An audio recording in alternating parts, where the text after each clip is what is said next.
I wrote my first ever speech 5 years ago. And it wasn't exactly the magnum opus of speeches. But it was my first, and there's always something special about first, right? That speech was a stream of consciousness of a 15-year-old kid who didn't really understand speech structure or how research worked at all, and also used language that I'm not really fond of in the context that I use them in anymore. Now, I've been writing speeches for nearly 3 years, and I can say for absolute certainty, not my brightest moment.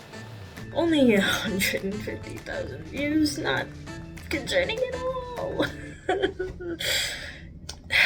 After taking a look at what I had to say in that original speech, I don't disagree with what I had to say. Younger voices should be heard and listened to. Young people have valuable things to say. We've seen the impacts of people like Greta Thunberg, who started her activism as a child. She's now made a larger impact on the efforts for climate change than a lot of grown adult politicians. Children are resilient and smart, and can still comprehend the things happening around them. So, this video is not to disregard anything that I said 5 years ago. However, as I've grown older, my opinions have evolved with many of the topics I initially approached, and in a way, this video you're watching serves as a reflection. If you want to watch 15-year-old me give a very scattered speech, the link is in the description. So, it's been 5 years. Have we gotten better or worse? Disclaimer, this whole thing is from a limited perspective and based on my experience as I've gone through school and the pandemic in a middle-class environment in the United States. So take everything with a grain of salt because experiences are not universal. Let's start where all things tend to begin now. The internet. I don't think our desire to be available all the time has really gone away. For context, I talked briefly about how we feel this need to be readily available for people at all hours of the day. If anything, the recent new heights in flexible work hours and work from home arrangements has meant a looser relationship with the work hours that we set for ourselves, damaging an already precarious relationship with our work-life balances. Not only have I sent emails to my bosses or classmates at 2 a.m., but I've gotten responses back not even 10 minutes later. A research article from 2022 reinforced this, finding that working from home typically increased work hours due to employer expectation that employees should always be online, available, and respond immediately to work requests. Of course, from a college student perspective, when we get assigned group projects, our schedules never match. It means that sometimes we have to meet at 10 p.m. on a weeknight or on the weekends. This definitely isn't helped by the addiction to checking my email. I know some people might say I'm using addiction callously, but I mean it in the same way that people talk about doom scrolling on social media. I mean, there are actual psychological reasons why we love checking our emails. Interval schedules of reinforcement, aka if you keep checking, eventually the number will go up. Self-importance. After all, doesn't it feel good to be wanted or needed? And how email contributes to our sense of progress, even if it's small. I don't foresee a time where this isn't the case, especially not anytime soon, but as it will become apparent through this video, awareness is often a good first step. Next, I talked about the ever-growing phenomenon of canceling someone online. This is a bit of a doozy of a topic, but in the words of ContraPoints, canceling is online shaming, vilifying, or ostracizing prominent members of a community by other members of that community. Originally, a way for people, particularly on Black Twitter, to force powerful people to face consequences for their actions, it has since evolved. I hesitate to express comprehensive opinions on cancel culture because there is so much out there happening. So in this video, I just want to give a brief overview of some ideas and food for thought. My general thoughts are that it's ineffective for people who are actually powerful and a little too effective for people who are not. What do I mean by effective? Well, I would argue that the current view of an effective cancellation is the removal of someone from their platform, either literally through bans or demonetizations, or metaphorically, and then the subsequent destructuring of their fan base. Perhaps at one point it was focused on the idea of accountability. A common thread across people who do believe cancel culture is real and those who don't is that this accountability has been lost. In my opinion, based on the original idea that the general public would be holding powerful people accountable for their actions, cancel culture is not real.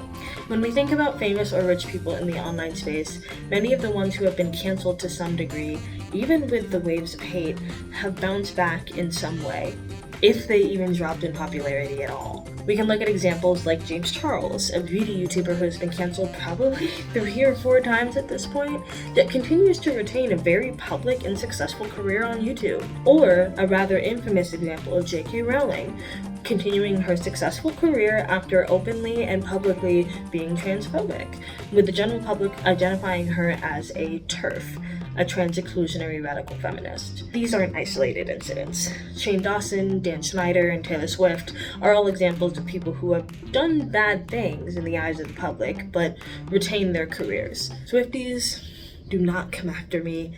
It is okay to criticize your favorite artist. Whether you agree with the canceled person or agree with the people who attempted the canceling or sit on the line of neutrality, the reality is that powerful people have little to no issue staying in power. The argument on the other side that cancel culture is real, I believe, utilizes mostly examples of people who don't have that level of power, everyday people who in some cases just made a mistake and in other cases did horrible things. But these are people who don't have the time, the money to be able to defend themselves or even hide away from the problem until it vanishes, let alone owners of massive franchises that can keep them afloat even if they never make another piece of media again. I don't think that everyday people should be vilified for being human, and I don't think that rich or famous people should be held to inhuman standards. But I don't think that people who do morally objectionable things like predatory behavior should be allowed to get off scot-free, regardless of where they live on the totem pole of power. This is why cancel culture is so hard to talk about, because people are talking about different circumstances, different events, and different people, like they are a homogeneous monolith of activity. I think the writer Aisha Akanbi summarizes my feelings on the matter pretty well. As she stated, I'm much more interested in the root causes rather than the symptoms. No matter what angle is taken on cancel culture, canceling one person ignores the cultural background, the upbringing, the circumstances that led the person to their line of thinking. I would say that it's easier to condemn people than ideas, because if we were to condemn ideas, we would see how those ideas have affected us at one point. We would see how those ideas are embedded in structures that we still defend. We could have easily held the same views as the person we dislike, if not for these factors. And some examples of people scrolling through backlogs of tweets to find something cancelable ignores the potential for a person to change. Of course, consequences are still important. Accountability is still important, but I don't believe that the current direction of canceling people is the right way, if there even is one. With this section, I honestly just wanted to encourage people to look deeper at what cancel culture really means and whether they think it is moving in a direction that encourages people to change and grow. If you want to have more opinions about whether cancel culture is or is not real, watching video essays just like this one on YouTube is a great way to start delving into the nuances. But what about online safety? Harsh transition, I know. But listen, I warned you from the beginning this was going to be a rough one. Technology is advancing at a breakneck pace. Things like the AI movement can be hard to keep up with, even as someone who is currently digitally active and doing my best to understand everything. Sure, I love a good ChatGPT prompt, but I will be so for real, I have no idea what's going on with Elon Musk's Neuralink brain chip situation. The information on how to stay safe is not comprehensive right now, and I highly doubt it ever will be because of how fast things are moving forward. The crux of the issue, in my eyes, is that we cannot have online safety be reactionary to new developments because the consequences are vast and deeply scary. Even basic information like the stuff found in this video hasn't been updated. Although, as a side note, I would definitely still watch this video just to make sure you aren't missing any of the basics. People say that Gen Z, specifically those in developed countries and nations, are digital natives. While that's not incorrect, I would say that Gen Alpha has us beat on being digital natives. I got my first phone in middle school, but Gen Alpha is literally being born with phones and tablets already ready to go. Of course, this is not all-inclusive. Like I mentioned, this generational assignment is very specific to certain countries, and even with that, it is specific to certain socioeconomic classes and other factors. However, for the sake of this video, I'm speaking from the perspective of someone who is fortunate to get a phone at a young age, but unfortunate enough to get it when online safety was not as common knowledge as it is now. I didn't know all the safety practices involved in using new social media sites, what should and shouldn't be posted on online platforms, how to be selective about the people I interact with, and more. That said, it is very easy to become apathetic to it all. Though I try not to accept all website cookies, sometimes I don't feel like navigating to that extra window to turn off all the non-functional cookies. Sometimes it's easier to just click the accept button. There are people who care a lot about their online safety and people who don't care at all. How do we navigate fear and apathy in an age of rapidly moving technology? I don't know the answer to that question, but I will say a good starting point is probably building media and online literacy. People need to be able to understand the choices they're making, even if it's one to not care. A great example of this is the ongoing TikTok ban that has been on and off since the launch of the platform in the United States. Government side, politicians and legislators are misunderstanding the basic fundamentals of social media apps, such as the 2023 series of questions related to whether the app could do anything connected or disconnected from home Wi-Fi, which is not how that works. On the other hand, US consumers do not seem to understand that there are some concerns related to the app, especially related to privacy. I don't want to feed into any misinformation about this situation, especially since a lot of details are still ongoing for the current case in the US Senate as of writing the script. But I will say that as a whole, media literacy can start to bridge the gap between those who might be getting left behind at a faster rate. After all that technology talk, I jumped into a discussion on what it meant to be a successful kid, particularly when trying to get into a high-ranking college. I currently go to the Rochester Institute of Technology, which, while not an Ivy League tiered school, I still get a good education and good opportunities. Being a university student that's about to graduate my bachelor's program, I think it's kind of upsetting how much of my original speech has remained the same. Fortunately, something that does change in college, at least from my point of view, is that initial point that we need to be good at everything to succeed. In high school, and I'm sure current high schoolers could give a better perspective on this than me now, I think this still holds up.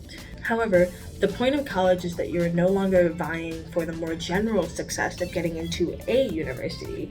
You're vying for a specific job position that plays to the major you decided to major in. This means that for me and many of my friends across different majors, we aren't trying to be good at engineering and the language arts and a series of other subjects. We're aiming to be experts in one field while still retaining balance by taking other general perspective courses. Aside from that, decision fatigue is still very real.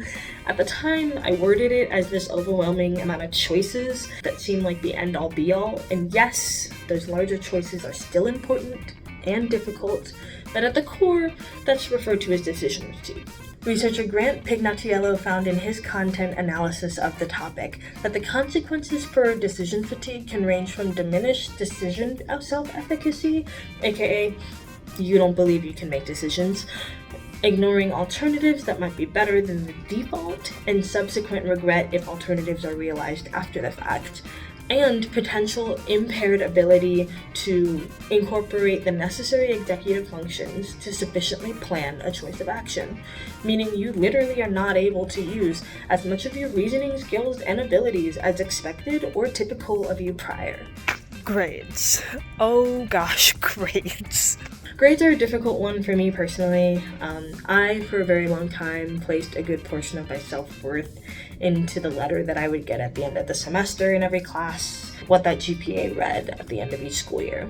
I was my 4.0 GPA, and I didn't know who I was without it. I know that's not nearly a universal experience, but it's one that shaped how I approach school and learning. Somewhere along the way, school wasn't an environment for discovery or exploration. It was one that I had no room for failure in. GPAs are important, but it's not nearly as important to retain an all-A record. GPAs can be drivers for graduate school decisions, but that tide can be overturned with great recommendations and a powerful essay. GPAs can have an impact on early career job prospects, but you can still make it with impressive projects and passion. Also, almost no one asks for your GPA after the first few years of college, so I might not be out of college, but that's verbatim the advice I've gotten from the vast majority of the people I've networked with out in the corporate world. Academia pursuits are a slightly different story, but not all too separated, so the advice still applies for the most part. At the end of the day, colleges and professors will likely hate me for saying this. Be selective about your effort. You should try in every class you take. However, there are going to be classes that introduce information and produce projects that will benefit you more in the future.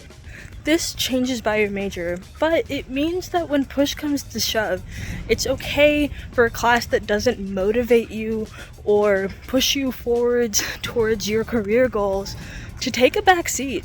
Unfortunately, my initial point about needing to do a gazillion things to be impressive is still somewhat true. If you're in a major or field that's really competitive, such as computer science, doing more might make or break you when going for those college internships or that first out-of-college job. I find that most of my peers do a full-time class load, at least 7 to 10 hours paid work a week, and work on a few side projects that will help bolster their resume in some way. Some of them also commit to other activities like community service or more hours of one of the things I mentioned already. All of this is to meet what I would probably say is the minimum in some cases. Of course, the actual minimum in college is passing and getting your degree, which is valid and can still lead to success. From what I've seen, it seems that you can get away with not doing as much, but it is highly dependent on the scale of the things you are doing. If you're someone like me, it'll take time, and I'm still learning how to do this, but saying no to things is fine. In fact, sometimes it's good. In my experience, there will be things that you pass up that you might regret later, but it is ultimately not worth the physical or mental labor that it takes to make all of those yeses fit into your schedule. Going off to college is already stressful and overwhelming experience. Allow yourself some grace. Speaking of saying yes to too many things, if I'm not doing something, I'm wasting time. I low-key hate myself for being so on the nose with this.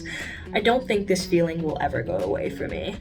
I've become conditioned to being busy all the time, and taking a break feels like some kind of cardinal sin. I noticed on my original video that this is the point that resonated with people the most out of everything. Comment after comment was about how they felt like they needed to watch it at 1.5 or double speed, or be multitasking for the time put into watching the video to be worth it. It's like everyone on that video was just having a bad time. I'm so sorry to everyone that commented under there. It really doesn't go away, at least not in college, and without extensive therapy and a lot of internal dialogue. Nearing the end of my higher education, I'm hoping that leaving an environment where people are constantly trying to achieve and progress in sometimes good, sometimes bad, exponential ways will help me start my journey towards truly healing this part of the way I view work and life. I'm a firm believer that taking breaks is super important, but I need to start walking the walk instead of just talking the talk. I feel like I'm not nearly as qualified to talk about this last section. Mental health, stress, anxiety, depression, and the impact of it all is a very large topic. It's hard to talk about openly and honestly, and although it is arguably the most important section of this whole video, I don't actually have much to say on it because mental health is becoming something that people talk more and more about over time. From a personal perspective, stress continues to be a large part of my life. I'm doing my best to learn how to manage it, but it can be difficult. I have very few friends in college that aren't stressed. We're all going through so much at once: life events, school, work, and more. I think we all need to be more patient with ourselves and utilize the tools around us to try our best, even if that means following 3-minute mindfulness tutorials or trying out different management exercises. Some part of me is terrified that I'll let it get to the point that it actually causes long-lasting damage to my body. Research has found effects ranging from increased mental health issues to decreases in reproductive system functions like missing periods or development of erectile dysfunction. As someone who has pre-existing risk for a lot of conditions, the real consequences that stress poses to my body is scary. I don't want to shy completely away from addressing the mental health problems in this video either. As I mentioned, mental health is becoming a larger focus for people nationwide, even globally. People are struggling. We've known for a while now that depression and anxiety rates are increasing, and I think the pandemic only made that worse. And the many barriers to getting mental health support are becoming better understood by people who have or develop mental illnesses, as well as those who are support systems for those people. There are even companies who now consider mental health days to be part of allowed sick time off. Not many, but some. And that's still progress. There are likely going to continue to be people who deny the existence of mental health struggles, but the improvement I've seen has given me hope that one day we will see those rates go down. All in all, I had a lot of foresight as a 15-year-old, and even if it wasn't the most eloquent or structured piece of all time, I have a new and evolved understanding of a lot of the topics I touched on in my original video, and I appreciate having this piece of myself to look back on. It's so interesting to hear the thoughts I had and to reflect on the ways I've changed. I hope that you all walk away from this video feeling like change is something to get comfortable with, that technology evolves, that college is a new realm from high school, and that things are moving forward, even if it feels like they aren't. I think it's only fitting to end this video the same way I ended my first speech. Gen Z needs someone to tell them that they're doing just fine. So, hey, you're doing just fine.